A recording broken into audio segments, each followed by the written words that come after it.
Of you students, welcome to Daffodils online classes.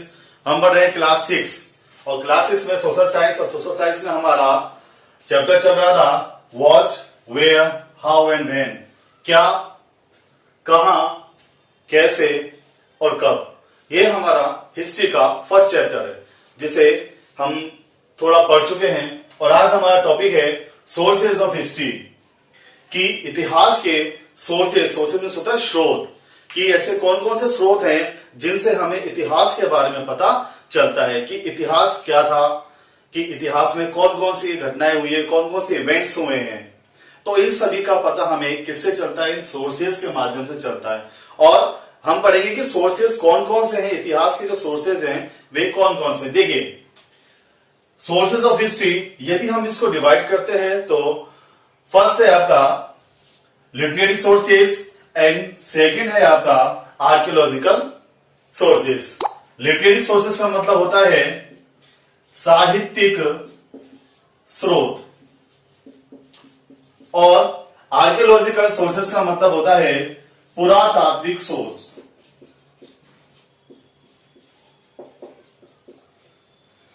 अब इन दोनों में डिफरेंस क्या है वो हम एक एक करके देखेंगे।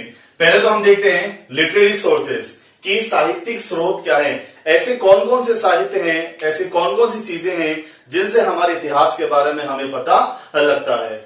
जैसे रिलीजियस, की धर्म से संबंधित ऐसी कौन सी बुक्स हैं जिनसे हमें इतिहास के बारे में पता लगता है।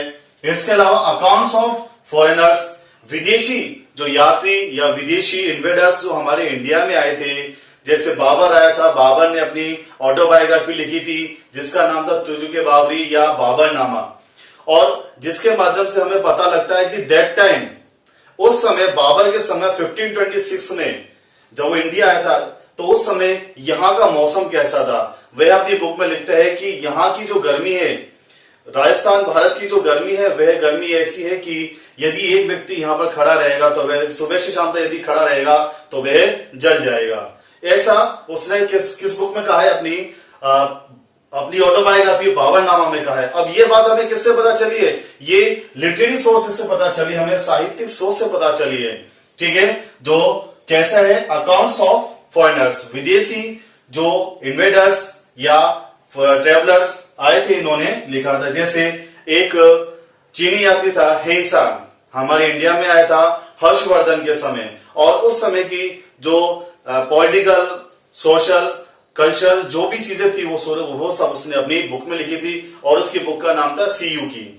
ऐसे ही फाहियान आया था चंद्रगुप्त सेकंड के समय उसने बुक लिखी थी जिसका नाम था फोक्यो की, और फोक्यो के समय उसने बताया था कि गुप्त पीरियड में क्या क्या हुआ था, कैसे वहां की सोशल लाइफ थी। तो इसका पता हमें किससे चलता है? इन विदेशियों के माध्यम से, जो इन्होंने बुक लिखी थी इसके माध्यम से हमें पता चलता है। सेक्युलर का मीन्स होता है धर्म कि वैसे तो धर्म निरपेक्ष होता है इसका मतलब, लेकिन हम इसको लेकर चलते हैं हमारे हिंदू धर्म के बारे में, कि हमें हिंदू धर्म के बारे में, या बाद में जो इस्लाम धर्म आया था इस इस्लाम धर्म के बारे में हमें पता किससे लगता है? इन साहित्यिक स्रोतों से पता चलता है। अब हमें कैसे पता कि यहाँ पर मुस्लिम अटैक हुए थे, और जो मुस्लिम अटैक हुए थे, जैसे मुस्लिम अटैक सबसे पहले सक्सेसफुल जो अटैक हुआ था वो होता 712 में।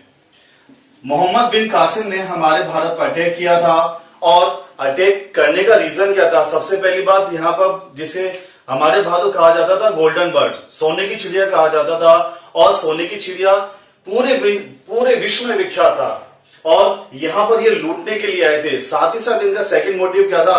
अपने धर्म को प्रोपेगेट करना, अपना रिलीजन को विस्तार करना, अपने धर्म का प्रचार प्रसार करना इनका रीजन था। तो ये हमें पता कैसे चलता है? हमें सेक्युलर जो इनकी बुक्स हैं इनसे हमें पता लगता है। तो ये क्या हुआ आपका? ये लिटरेरी सोर्सेज हुए।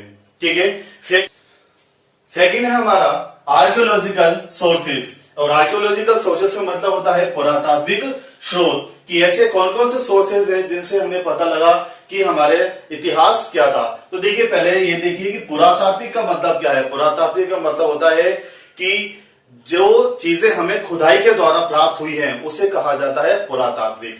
ठीक है, जैसे एक आर्कियोलॉजिकल डिपार्टमेंट होता है, पुरातात्विक विभाग होता है, और उसका काम केवल क्या है कि पृथ्वी के अंदर जो दबी हुई चीजें हैं, जो इतिहास में दबी हुई चीजें हैं, उनको निकालना।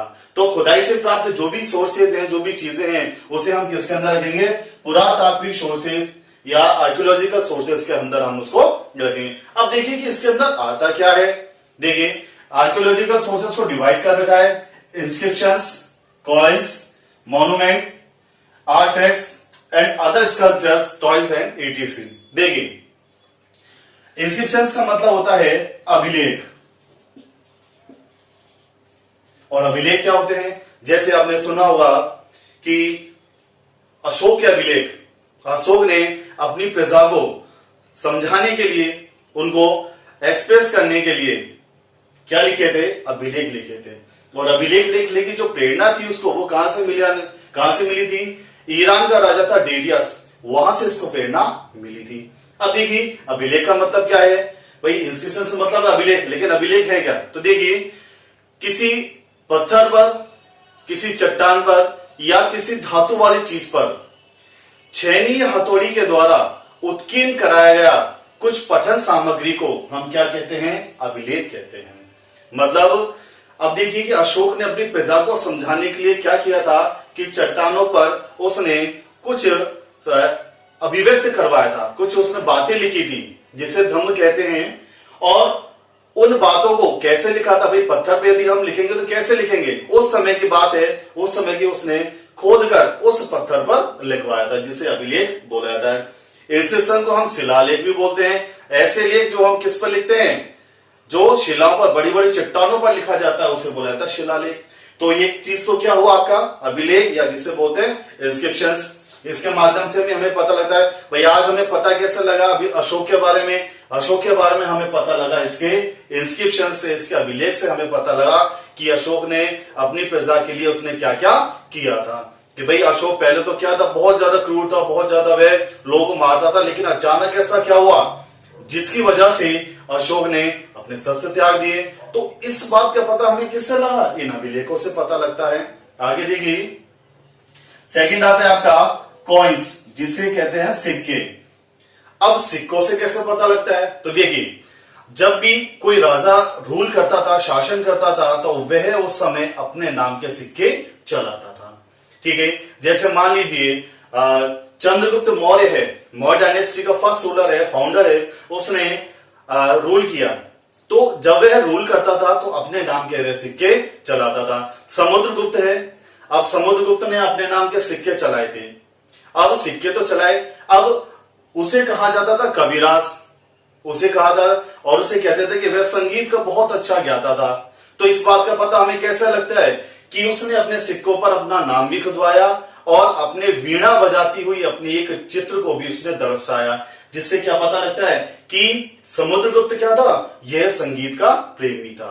तो यह सब पता हमें किससे लगा? सिक्कों से लगा। चलिए आगे देखते हैं मॉन्यूमेंट। मॉन्यूमेंट्स मीन्स होते हैं स्मारक। कि कौन कौन से स्मारक हैं जिनके माध्यम से हमें पुरातात्विक सोर्स के बारे में पता लगता है। जैसे आपने नाम सुना होगा, महाराणा प्रताप के घोड़े का नाम क्या था? चेतक। और उस चेतक की जो समाधि है, मॉन्यूमेंट, वो कहां पर है? वो है बलीचा नामक स्थान पर। इसके अलावा अकबर का जो स्मारक है वो कहां पर है? वो है सिकंदरा में। शेरशाह या शेरखा जिसका नाम था, उसका स्मारक कहां पर है? वो है सासाराम बिहार में। तो वहां पर यदि आप कभी जाओगे तो वहां देखोगे, वहां पर सब कुछ लिखा हुआ है। उस जो व्यक्ति का स्मारक बना है उस सब के बारे में वहां पर लिखा हुआ है। तो ये सब चीजें हमें कहां से प्राप्त होती है? आर्कियोलॉजिकल सोर्सेस के माध्यम से प्राप्त होती है। आगे देखिए आर्टफैक्ट। आर्टफैक्ट का मतलब होता है कलाकृतियां।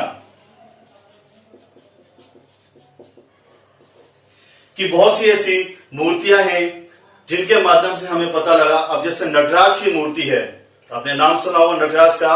नटराज की जो मूर्ति है वह कहां से प्राप्त हुई थी? वह चोल डायनेस्टी में, चोल जो वंश था उस चोल वंश में प्राप्त हुई थी। ठीक है, तो इसके पता हमें कहां से लगता है? आर्कियोलॉजिकल सोर्सेस से लगता है। इसके अलावा देखिए स्कल्पचर्स, टॉयज, खिलौने, मिट्टी के सामान, इन सभी चीजों से हमें पता लगता है कि दैट टाइम वहां पर किस तरह से लोग रहा करते थे। अब जैसे आपने सुना होगा इंडस वैली सिविलाइजेशन, सिंधु घाटी सभ्यता के बारे में। और सिंधु घाटी सभ्यता के बारे में हमें पता किससे लगता है? खुदाई में प्राप्त जो सिक्के मिले थे, या कैसे कह सकते हैं कि मृदभांड का मतलब होता है कि मिट्टी के बने हुए जो बर्तन थे, उन बर्तनों से पता लगता है कि वहां पर जो वहां का जीवन था, वह जीवन कैसे वो व्यतीत किया करते थे। तो इन सभी चीजों का, इन सभी सोर्सेस का रिलेशन किससे है? आर्कियोलॉजिकल सोर्स से। तो हमने समझा कि हिस्ट्री के सोर्सेस कौन कौन से हैं। हिस्ट्री के दो सोर्सेज हैं, literary sources and archaeological sources, साहित्यिक स्रोत और पुरातात्विक स्रोत, जिससे हमें इतिहास के बारे में पता लगता है। लिटरेरी सोर्स में religious accounts of foreigners and secular, and archaeological sources inscriptions, coins, monuments, artefact and other sculpture, toys and etc. ये सब ये चीजें हैं जिससे हमें इतिहास के बारे में पता चलता है। ठीक है, यदि आपको ये समझ में नहीं आए तो आप वीडियो को एक बार दोबारा देखिए। यदि तभी समझ में नहीं आता तो आप मुझे कॉल कर सकते हैं। ठीक है, थैंक यू।